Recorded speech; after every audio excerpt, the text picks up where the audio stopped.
Tu veux tourner efficacement tes vidéos avec ton smartphone? Alors voici mon conseil du jour. Choisis le bon endroit pour te filmer et évite 3 pièges dont on va parler ensemble. Voyons maintenant comment tu vas organiser tes prochains tournages pour gagner du temps sans trop te prendre la tête. Allez, c'est parti, on y va? Go! Tu retrouveras l'essentiel de tous mes conseils dans mon guide Les 10 étapes pour tourner tes vidéos avec ton smartphone. L'idée, c'est de te faire gagner du temps. Pour le télécharger, clique sur le lien dans le descriptif. Alors, tu connais le contenu de ta vidéo, c'est bon. Et tu es prêt à enregistrer ta vidéo. Je te conseille maintenant de bien regarder l'endroit où tu vas te filmer, car il y a 3 pièges à éviter. Prenons le premier piège, les bruits intempestifs ou les bruits de fond. La présence de bruit va distraire la personne qui va écouter ta vidéo et l'idée c'est de se filmer dans un endroit le plus calme possible, sauf si c'est au milieu d'une foule, bien sûr, tu peux rien y faire. Si tu es en intérieur, isole-toi, ferme les portes et les fenêtres. Si tu es en extérieur, fais attention au bruit des voitures, des cris et si jamais il y a du vent, mets-toi à l'abri et utilise une bonnette pour protéger ton micro externe si tu en as un.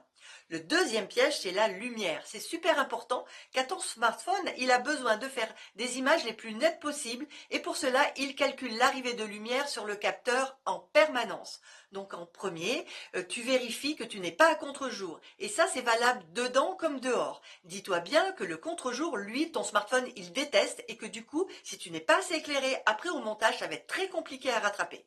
De la même façon, si le lieu où tu prévois de te filmer n'est pas assez lumineux naturellement, s'il manque d'éclairage électrique, tu vas obtenir des images sombres et ça risque de casser l'ambiance, sans parler des difficultés de mise au point pour ton capteur.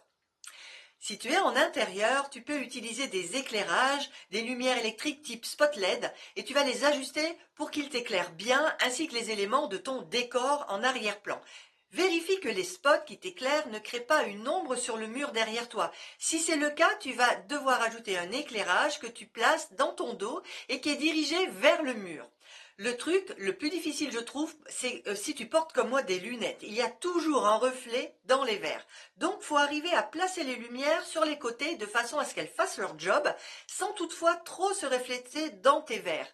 Mais cherche pas la perfection. Simplement limite la casse, sinon tu vas passer des heures à tout régler et en tout cas mon conseil, n'envisage même pas l'utilisation d'un anneau lumineux parce que c'est juste contre-productif pour toi avec des ronds comme ça. Le troisième piège à éviter, c'est les éléments du décor. L'idée, c'est de ne pas se filmer sur un fond uni, parce que tu vas tourner tes vidéos dans un décor naturel chez toi, dans ton bureau ou en extérieur. Par contre, si tu veux capter l'attention sur ce que tu expliques face caméra, évite au cerveau de la personne qui regarde ta vidéo d'être distrait par un élément du décor. Donc, avant de te placer face à la caméra, retourne-toi et regarde ce que tu vas enregistrer avec ton smartphone. Si tu es en intérieur, si tu juges qu'un tableau est trop présent dans l'image, tu as deux solutions. Tu le décroches ou tu fais pivoter un petit peu ton smartphone pour qu'il sorte du champ et que ce tableau soit moins présent à l'image. Si tu as des éléments comme des livres, regarde rapidement si les titres lisibles sont bien à propos. Moi, je connais une youtubeuse américaine qui plaçait à l'envers tous les livres de sa bibliothèque pour qu'on ne soit pas attiré par les titres et pour qu'on leur reste focus sur ce qu'elle disait. Bon, c'est un peu extrême, mais en fait, tu comprends l'idée. Et si tu es en extérieur, même punition. Vérifie rapidement ce qui va entrer dans le champ de ta caméra et au besoin, recadre en faisant pivoter le smartphone ou alors change d'endroit.